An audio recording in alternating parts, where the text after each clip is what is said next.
Bonjour à tous et bienvenue dans notre émission Le Rendez-vous des entrepreneurs. Nous vous proposons un programme qui a pour objectif de répondre aux problématiques des chefs d'entreprise afin de partager les astuces à connaître et les pièges à éviter dans le cadre de votre activité.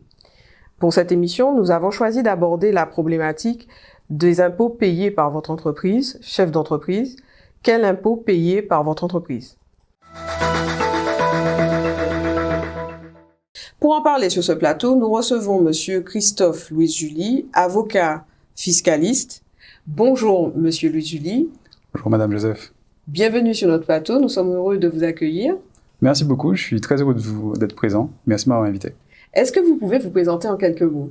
Avec plaisir, donc je suis Christophe Louis-Julie, je suis avocat, né en Martinique, grandi en Martinique, je suis parti faire mes études en France hexagonale, puis après en Australie, avant d'avoir exercé principalement en Afrique et dans des structures internationales après à Paris. Donc je suis revenu, il y a de cela presque 2 ans maintenant, en Martinique, où j'essaye de faire aimer le droit fiscal. Ah ben super, bienvenue. Merci. Alors, nous allons commencer par quelques questions, déjà pour pouvoir permettre aux auditeurs de comprendre un peu quels sont les impôts qui s'adressent à leur entreprise. Donc, ça sera la première question que je vais vous poser, qui permet un peu de cadrer et qui va leur permettre de comprendre les types d'impôts qu'ils auront à payer quand ils vont avoir leur entreprise. Merci. Alors, effectivement, c'est la préoccupation première. Il existe plusieurs types d'impositions et de taxes. La première étant l'impôt sur les sociétés, parce qu'on parle d'entreprise, qui est la plus connue. Il existe l'impôt sur le revenu également, que peuvent payer les sociétés, en tout cas que peuvent les associés des sociétés. Et il y a la taxe sur la valeur ajoutée, la TVA, qui est la plus connue. Mais il existe d'autres petites taxes qui viennent émailler comme ça le parcours du chef d'entreprise. Je cite par exemple la taxe sur les surfaces commerciales, la taxe com, ou alors la contribution économique territoriale, qui est composée de 2 taxes, qui sont la CFE, que beaucoup connaissent, et la CVAE. Très bien. Et au niveau des périodicités, à quelle échéance il faut que les chefs d'entreprise s'attendent à payer des taxes ? Quelles sont, on va pas toutes les citer, c'est un exercice un peu difficile, mais dans les grandes lignes, en général, à quel rythme et combien de fois par an il faut s'interroger pour savoir quel impôt on aura à payer ? Alors, c'est vrai que tout au long de l'année, il y a effectivement des échéances particulières. Pour autant, il y a une date importante qui est celle de la clôture de l'exercice comptable.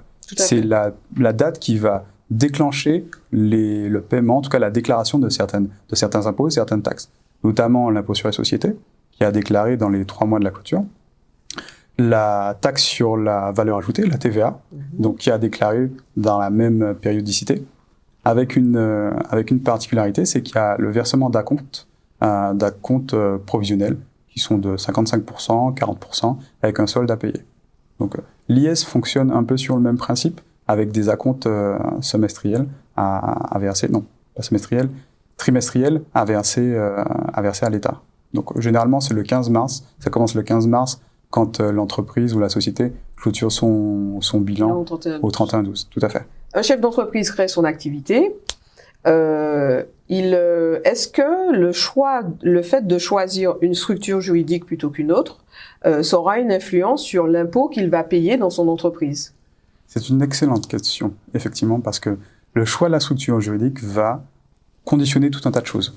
Premièrement, la responsabilité du chef d'entreprise, savoir comment il sera protégé si jamais quelque chose se passe dans la vie de son entreprise, mais aussi concernant les charges qu'il a à supporter, les impôts qu'il a à payer. Il existe 2 types de structures. Les structures qu'on appelle dites transparentes, donc type société civile, société de personnes, et les structures dites opaques, typiquement la société à responsabilité limitée ou la SAS, société par action simplifiée. Le choix de ces structures va déterminer effectivement le type d'imposition. Pour les structures de personnes, traditionnellement, on a une imposition transparente, donc d'impôt sur le revenu. C'est-à-dire que l'imposition le résultat de l'entreprise va être déterminé à la fin de l'année, et la part qui revient à l'associé sera imposée à son niveau personnel. Donc, en gros, il sera imposé pour ses revenus personnels avec ceux de l'entreprise. Et donc, ces revenus seront soumis à l'IR. Donc, le revenu global de l'associé sera augmenté du résultat de l'entreprise. Donc, si vous avez déjà des revenus des revenus globaux qui sont importants, les revenus du foyer sont importants, il faut savoir que les revenus de la société, du coup, vont se rajouter à ceux du foyer. Donc ça peut faire sauter une tranche, comme on dit. À côté de ça, on a effectivement la société notamment commerciale, dite opaque, pour laquelle il va avoir une imposition sur les sociétés. Et l'impôt sur les sociétés, qui est donc, que je rappelle, qui est à 25% aujourd'hui, c'est le résultat de la société qui va être imposé à 25%, pas celui de l'associé. Donc pour le chef d'entreprise, ça a une incidence évidente, qui est dans une des situations, il peut être imposé directement, dans l'autre, c'est la société qui va être imposée. Si lui prend une rémunération, c'est cette rémunération qui, elle, va être imposée dans les revenus personnels du dirigeant. Autre élément, entre une structure transparente plutôt qu'une autre, le versement de dividendes, parce que c'est quelque chose qui intéresse beaucoup les chefs d'entreprise. Ça suppose effectivement d'avoir un résultat positif, donc après avoir payé toutes ses charges, le résultat à la fin de l'année laisse apparaître un bénéfice, qui est distribué aux associés, et souvent c'est le dirigeant, et ce revenu peut être, ces bénéfices sont imposés au niveau du dirigeant au prélèvement forfaitaire unique. Donc à 30% qui se décompose entre 12,8 d'impôt sur le revenu et 17,2 de cotisations sociales, prélèvements sociaux. Donc effectivement, ça a un impact assez important sur la vie du chef d'entreprise. Le dernier, ça va être aussi sur la question de la rémunération Tout à fait. du chef d'entreprise. En fonction du type de société, on va avoir une rémunération qui sera appréhendée de façon différente. Je prends l'exemple de la SARL, Société à responsabilité limitée, et de la SAS, Société par action simplifiée. Dans l'un des cas, donc la SARL, le dirigeant, il est considéré comme un travailleur non salarié, un indépendant. Tandis que dans une SAS, il sera considéré comme un assimilé salarié. Et donc là, on va avoir deux systèmes qui seront complètement différents.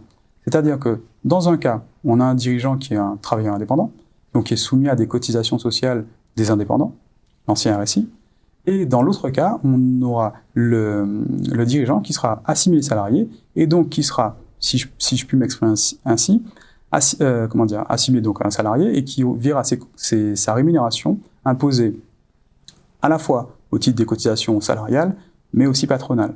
Et donc, de facto, il y aura une imposition qui sera un peu plus importante pour cette rémunération dans les SAS. Et donc, c'est un choix à mesurer avec prudence quand on se lance. En fonction de ce qu'on espère retirer comme rémunération, il faudra choisir soit une SARL, soit une SAS. Quand un chef d'entreprise a son entreprise, est-ce qu'il est plus avantageux d'être dans une forme juridique plutôt qu'une autre, ou est-ce qu'il est plus avantageux d'être à l'impôt sur les sociétés, donc IS, plutôt qu'à l'impôt sur le revenu, IR?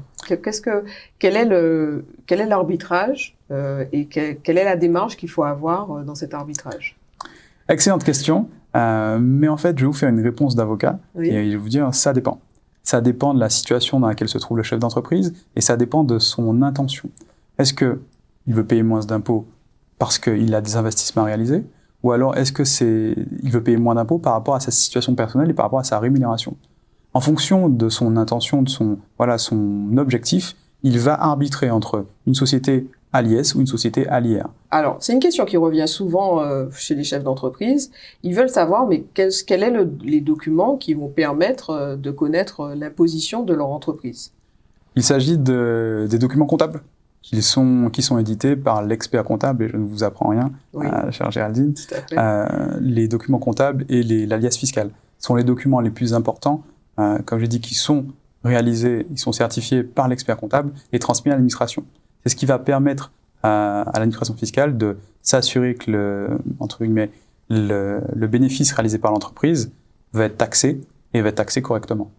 Alors, je voudrais qu'on revienne un peu sur la rémunération des chefs d'entreprise. Comment le chef d'entreprise doit-il penser sa rémunération? Décidément, encore une excellente question. C'est extrêmement important que le chef d'entreprise se pose cette question et se dise, réalise comment est-ce qu'il doit se rémunérer.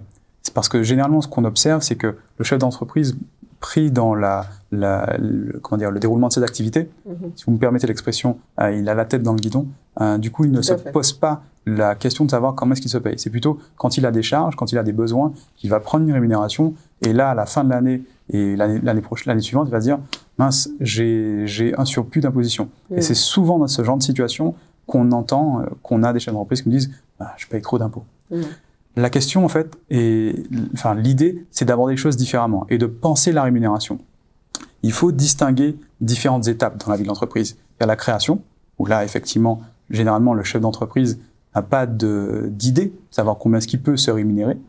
Il y a la vie de la société. Bon, là, il est en vitesse de croisière, il sait plus ou moins quelle somme est-ce qu'il peut espérer retirer de son activité. Et ensuite, il y a la fin de l'entreprise. La fin de l'entreprise, soit la fin de l'activité, qui peut être qui peut être causée par une transmission d'entreprise ou alors une fermeture de société. En fonction de la période dans laquelle se situera le chef d'entreprise, sa rémunération sera pensée différemment. Au début d'activité, effectivement, il n'a absolument pas d'idée de combien ce qu'il peut prendre, puisque par définition, il n'a pas encore d'activité. Donc là, il va essayer de trouver, s'il se verse une rémunération, il va essayer de se verser une rémunération qui ne va pas impacter l'activité de l'entreprise, en tout cas son démarrage. Dans la vie de la société, donc on va dire 2, 3, 4 ans plus tard, le chef d'entreprise aura une vision suffisamment précise de son activité, de ses perspectives de croissance, pour à ce moment-là se dire « Ok, comment est-ce que je peux faire ? Est-ce que ma rémunération mensuelle me suffit ? Ou alors est-ce que je peux envisager me verser des dividendes ?» Et là, c'est un arbitrage qu'il devra réaliser. Ensuite, quand il entend céder son entreprise, qu'il la transmette à ses enfants, par exemple, ou à un tiers, là, sa rémunération va aussi évoluer. Parce qu'il existe des régimes de faveur pour une transmission aux enfants qui espèrent poursuivre l'activité, notamment je pense au pacte Dutreil, ou alors pour le chef d'entreprise qui part à la retraite, ou alors qui cède sa société. Et quand il cède sa société, les revenus qu'il peut en tirer, il peut soit les réinvestir, ou soit les prendre pour couler une retraite dorée, ou en tout cas pour faire autre chose.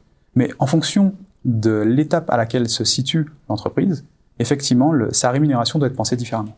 Je vous remercie pour cette réponse très complète. Alors, nous sommes dans les DOM et nous avons des dispositifs de faveur qui permettent aux chefs d'entreprise de payer moins d'impôts.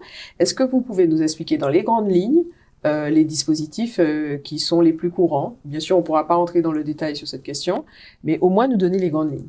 Je vais essayer parce que, en tant que fiscaliste, on a envie de donner des détails. Je vais commencer par une précision. C'est que les dispositifs spécifiques aux Outre-mer s'appliquent effectivement ici, mais ça ne veut pas dire que les dispositifs qui s'appliquent sur le territoire national ne s'appliquent pas aussi en Martinique, par exemple. Donc, pour citer les dispositifs applicables en Martinique, on a la ZANG. La ZANG, qui est la suite de la zone franche, s'applique sur tout le territoire martiniquais aux entreprises qui exercent une activité industrielle, agricole ou commerciale. Elles jouissent d'un abattement de 50% sur leurs bénéfices. Oui, il y a aussi un taux majoré, et puis c'est pas toutes les entreprises qui en ont droit, c'est vraiment certains secteurs d'activité. Exactement. Là encore, la liste est exhaustive, donc on ne pourra pas rentrer dans le détail, mais pouvez-vous en dire plus sur les taux majorés? Tout à fait, c'est un taux majoré de 80% qui s'applique, comme vous l'avez souligné, sur certains secteurs d'activité, qui sont par exemple le tourisme, ou l'agronutrition, ou les nouvelles technologies. Et donc ça permet de bénéficier de 80% de réduction d'imposition, qui est malheureusement plafonné à 300 000 €. Il existe d'autres dispositifs qui sont comme le Jeunes Entreprises Innovantes ou le crédit d'impôt Outre-mer, le crédit d'impôt productif. Je ne rentrerai pas nécessairement dans le détail, mais il faut savoir que le crédit d'impôt productif est un dispositif qui permet aux entreprises de financer leur investissement avec ce crédit d'impôt. Du coup, ça leur permet de développer leur activité grâce à l'économie d'impôt. Je vous remercie. Je vous en prie. Est-ce que vous auriez un conseil à donner aux entreprises pour mieux gérer les impôts que leurs entreprises ont à payer? Un conseil sera difficile parce qu'il faudra en donner plusieurs, mais c'est vrai qu'une des choses importantes pour le chef d'entreprise, c'est de ne pas avoir peur de l'imposition. Je sais que ça peut être impressionnant, certains ont même une phobie administrative, pour autant il est important que le chef d'entreprise soit au courant des échéances et des traites qu'il doit payer. Donc, première chose, ce serait ne pas avoir peur de l'impôt. Deuxièmement, il faut savoir que payer des impôts, ça veut dire avoir réalisé un bénéfice, donc avoir gagné de l'argent. Pour autant, le fait de ne pas avoir de bénéfice, d'avoir par exemple un déficit, c'est aussi quelque chose qui peut intéresser la gestion fiscale globale. Il faut savoir que l'imposition se pilote. Et donc, en fonction des bénéfices qu'on peut réaliser, mais aussi des déficits. Il existe des déficits reportables qui permettent effectivement de réaliser des économies d'impôts sur les bénéfices qu'on réalise l'année suivante. Donc, il faut que le chef d'entreprise ait, pas dire confiance dans la fiscalité, mais il ne faut pas qu'il en ait peur. La fiscalité, c'est effectivement, ça peut devenir un outil de développement de la société, comme on a parlé avec le crédit d'impôt. Enfin, en tout cas, il faut l'anticiper. Exactement. Il y a cette notion effectivement d'anticipation qui est primordiale et qui est celle du chef d'entreprise. Le chef d'entreprise, c'est le capitaine qui doit anticiper les problèmes qui peuvent survenir dans le cadre de son activité et faire en sorte que sa société, son entreprise, surmonte ces obstacles. Eh ben, c'est parfait. Je vous remercie pour toutes ces réponses. C'est moi qui vous remercie. Je vous remercie de m'avoir invité. Eh ben, je vous dis à bientôt et une très bonne continuation. Merci beaucoup. À bientôt. Au revoir. Au revoir. Entrepreneurs, j'espère que cette émission vous a permis de vous éclairer dans l'évolution de votre activité. Quant à nous, nous nous retrouvons le mois prochain pour une nouvelle émission. N'oubliez pas, demain, c'est aussi entreprendre.